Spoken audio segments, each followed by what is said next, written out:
Hey everybody, my name is Carol Roark and I'm in my favorite place in the world, which is the Mississippi Delta, and thought y'all might want to see me do a little plein air painting. Hate we can't be together like we normally be for this event, but at least we're doing something. Hope y'all enjoy.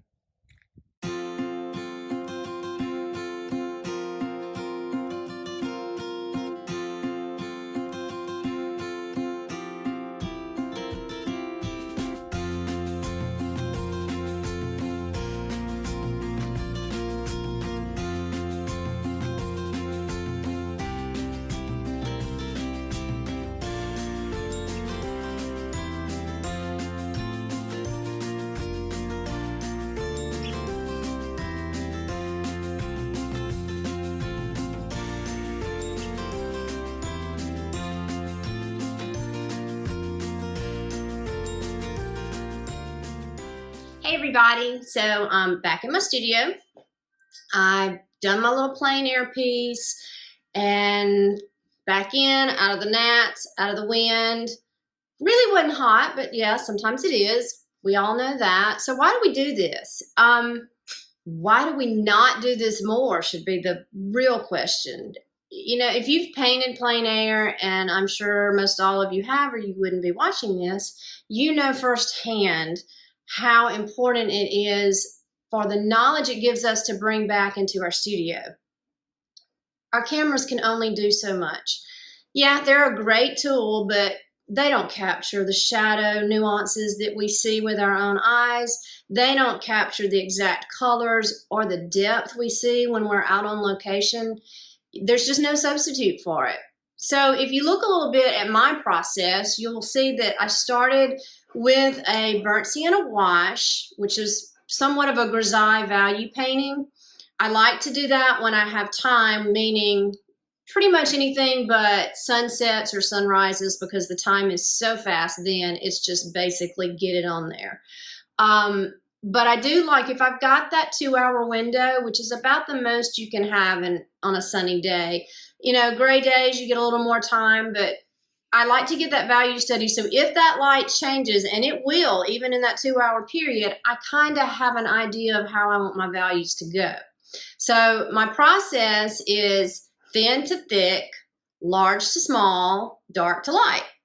And what that means is I start with a thinner variation of paint. I thin my burnt sienna down with some Gamsol so I can get it on there very fast, have it set up.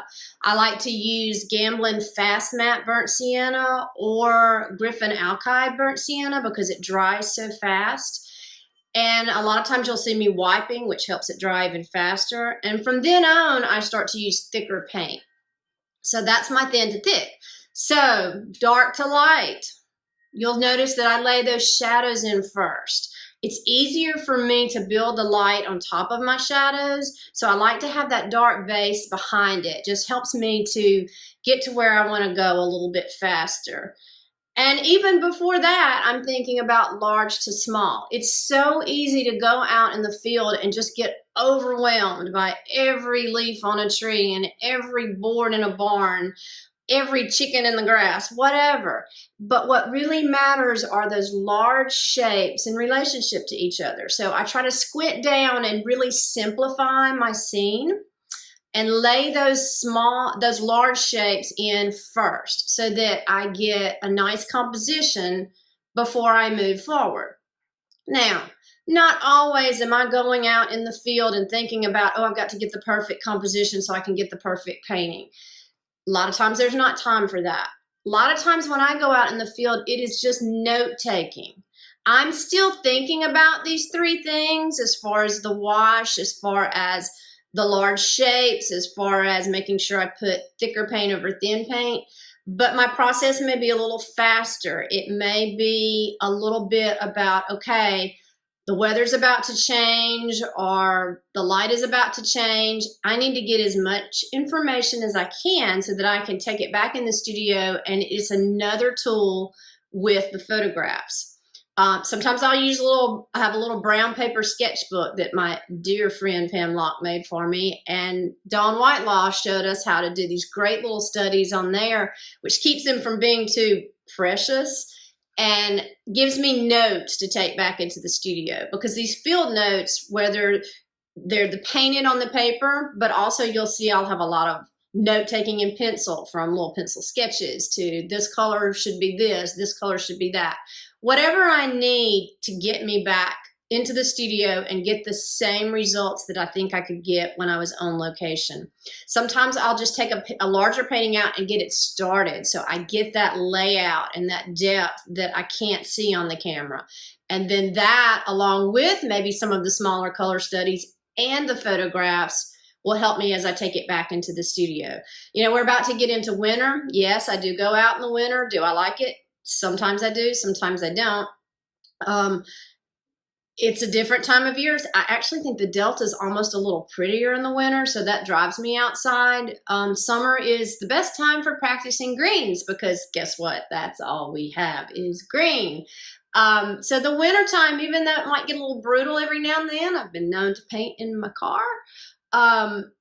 It is a time that's different from the rest of the year. The lighting is different. It's just, and the more you get out throughout the seasons, as far as saying that lighting is different, you'll notice every season has its own type of lighting, which is unique to it. Again, going through photographs, you're probably not going to notice that. So I hope you enjoy watching me paint a little bit. I hope we're able to get together soon and paint more. Looking so forward to Ocean Springs next year, where we can have an event similar to what we had in Laurel last year. And stay safe.